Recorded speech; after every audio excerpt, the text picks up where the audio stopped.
Hey, I muted it. I did it right this time. Welcome back, everybody. Let me fix... Dude, I need to get a haircut. So look at this. Look at this mane that I've got going on. This thing is... so frustrating. So frustrating. Hair just does not ever want to do what I want it to. But anyways, we are back here. We are talking about Indiana Jones and the Dial of Destiny. This is the 5th and supposedly final chapter in the Indiana Jones saga. Now, I think we're probably going to wait like 25 years, if we're lucky, before they try and reboot this, because I don't know who can replace Harrison Ford as Indiana Jones. Now, I thought, you know, in like 2015, like Chris Pratt was up for the role. I remember that, like the reboot of it, and that kind of got shot down.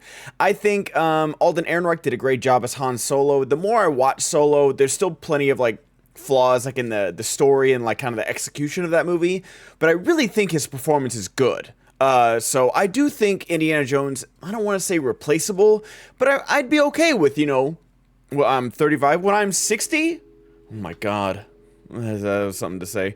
When I'm 60, if they come out with another Indiana Jones movie, I'm gonna be like, you know what, sure. We're already getting a reboot of Harry Potter, and those aren't even 20 years old. Like, it's crazy. It's just absolutely insane. So I'm not saying this is the final chapter of the Indiana Jones. I'm saying this is Harrison Ford's final chapter. The man is pushing 80. He's still killing it.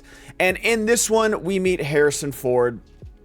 And I think we're going to do spoilers, guys. The movie's been out for over a week. You know, I don't know who's anticipating my review of this movie.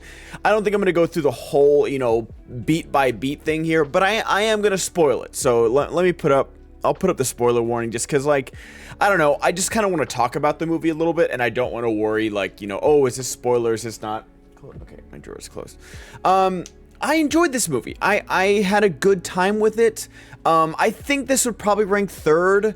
I'm not a huge Temple of Doom fan. I like it, but I don't love it. I'm a Last Crusade guy, and then Raiders, and then probably this one, honestly.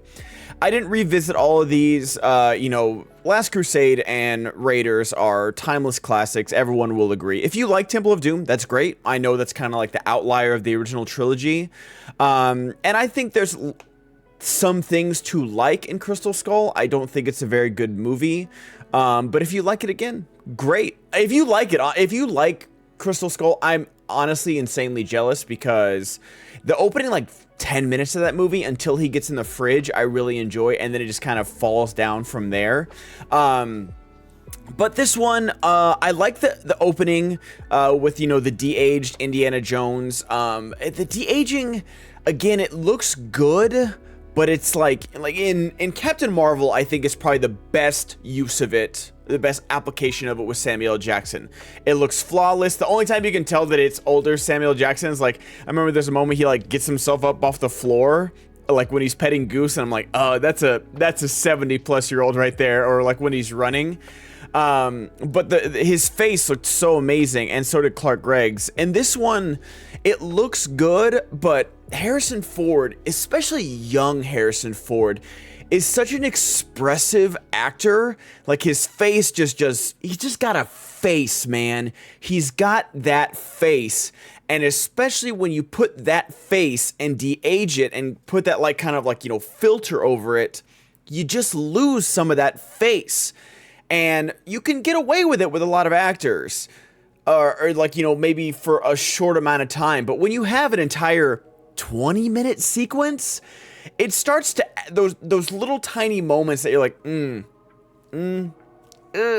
they add up. They add up. Like, the dam slowly starts to crack and then break.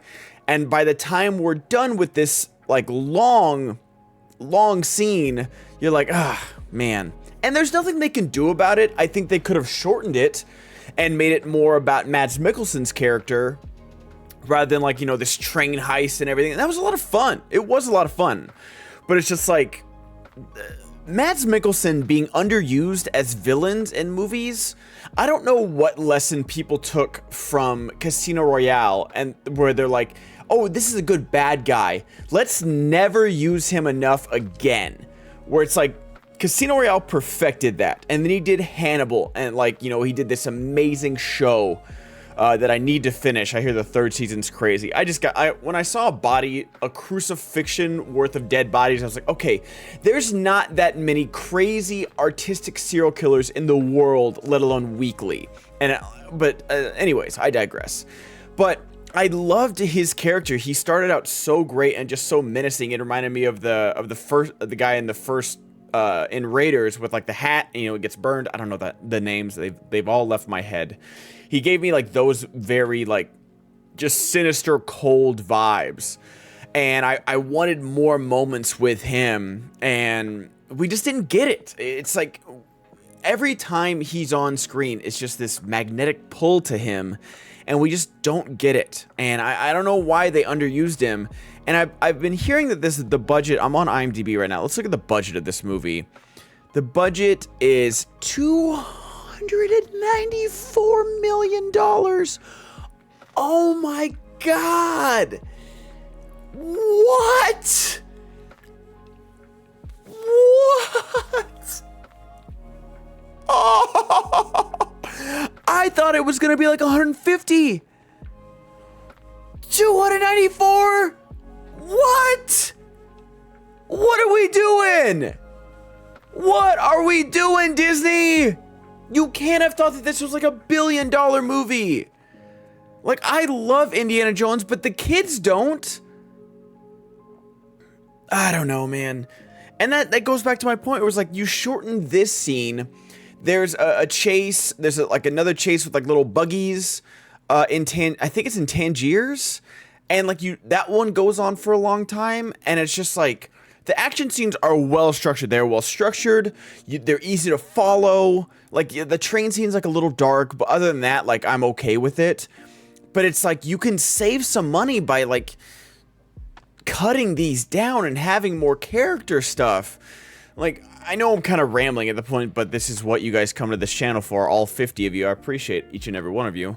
But just like Antonio Banderas shows up in this movie, and I was like, I remember seeing him in the trailer, and I was like, oh, Antonio, love you. And then, spoilers, 5 minutes later, he's dead. And I was like, oh. Like, there's even a moment where like they get on his boat, and then it's nighttime, and like there's like him and Phoebe Waller-Bridge, who I'll get to, like have two separate talks.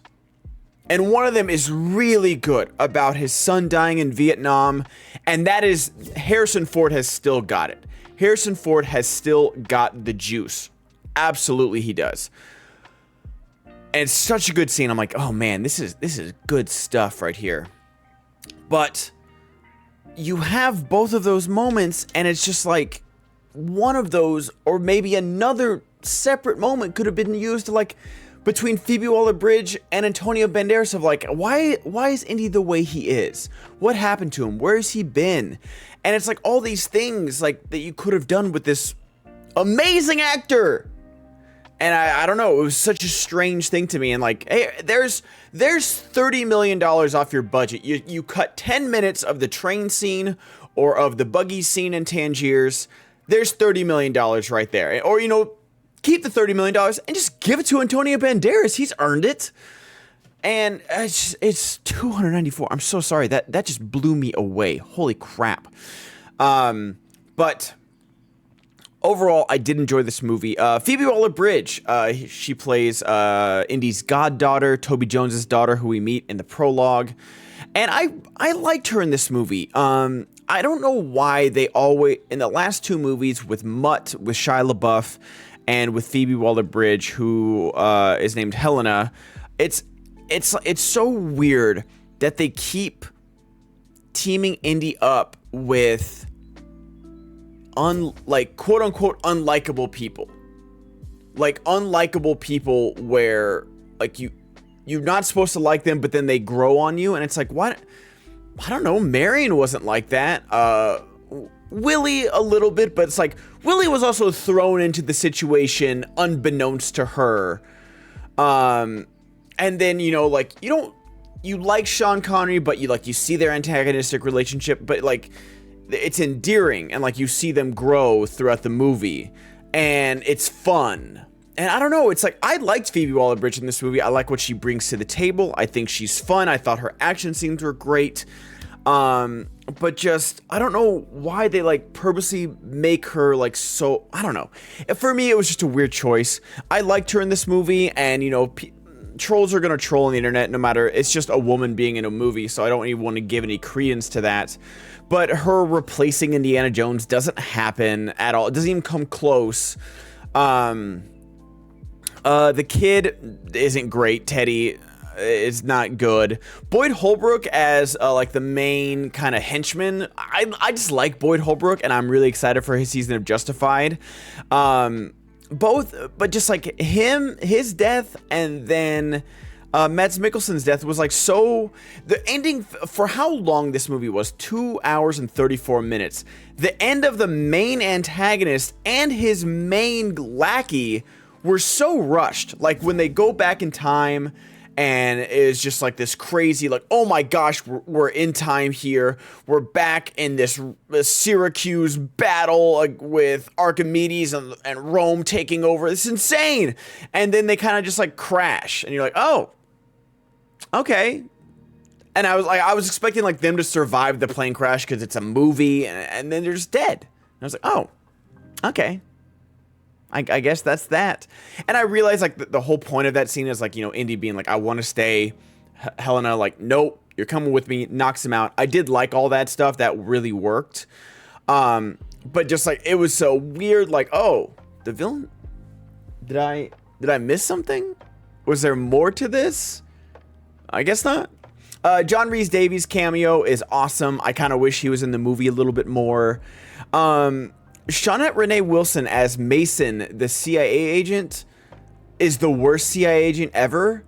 Like, if you see two people get murdered in front of you, but like, that's what I was confused with. It was like, okay, the two guys, she works for the CIA, these guys work for Mads Mikkelsen, but you see them murder two innocent people right in front of you, but you don't do anything, and then you just keep working with them, and then you arrest them in another country because they disobey orders, but you don't handcuff them and you let them walk around the plane. It was like this really weird sequence, and I was like, wait, I didn't. That's where I was kind of confused in the movie. I was like, what is y'all's relationship here? Who works for who? What's going on? I was very confused. The ending of this movie really did work for me when Karen Allen shows up. Like, I wish she was in this movie more, man. I don't know, maybe like she could bookend it, or like we'd have a flashback with her, like a DH Karen Allen or something. I don't know. She's such a presence. She's such a warmth, and like, I don't know. I kind of wish that she was in every Indiana Jones movie, because she just kills it. She really just kills it. And it's like, I really loved her final scene with Harrison Ford. It felt like they hadn't missed a beat, honestly. It was so good. I did enjoy this movie. The ending worked for me. There were some missteps. You know, it won't ever touch, like, you know, it being third. It's like a far third place from Raiders and Last Crusade. But that's okay. It's hard to match up to classics. And, you know, if you guys just want to take the original trilogy and not have anything else, that's totally fine. They are still out there for people to enjoy, and if you enjoy them, that's great. And that's how I feel about this movie. It was a lot of fun. I'm sorry that it's not going to make money, but $300 million, Disney, are you effing kidding me? Like, you got to be joking me, my dudes. But use Mads Mikkelsen better. Harrison Ford still got it. I don't know how much he's got left in the tank for acting, what he's going to do. But man, that scene where he talks about Mutt dying in Vietnam, like, God, he still got it. He really still has it. When he tries, has he phoned in a lot of stuff from the 2000s on? Yes, but when he's got it, and you can tell, like, this is why this guy's a movie star. This is why this guy has got it. And yeah, just awesome. So yeah, I don't know where to rank this. I'd be okay if you guys waited for this on Disney Plus. This movie's not gonna make any money anyways, which is unfortunate. I just don't like seeing movies fail. But $300 million, maybe Disney's got to learn a lesson or something. Because good God, what are you thinking? But yeah, anyways, enjoyable movie. Watch it when you can. And you know what? I hope kids do watch Indiana Jones. I hope they get into it either now or later in their life, because it's a good series of movies. There's varying degrees of goodness in there, but they all got some good in them. Thanks so much for watching, guys. Bye-bye.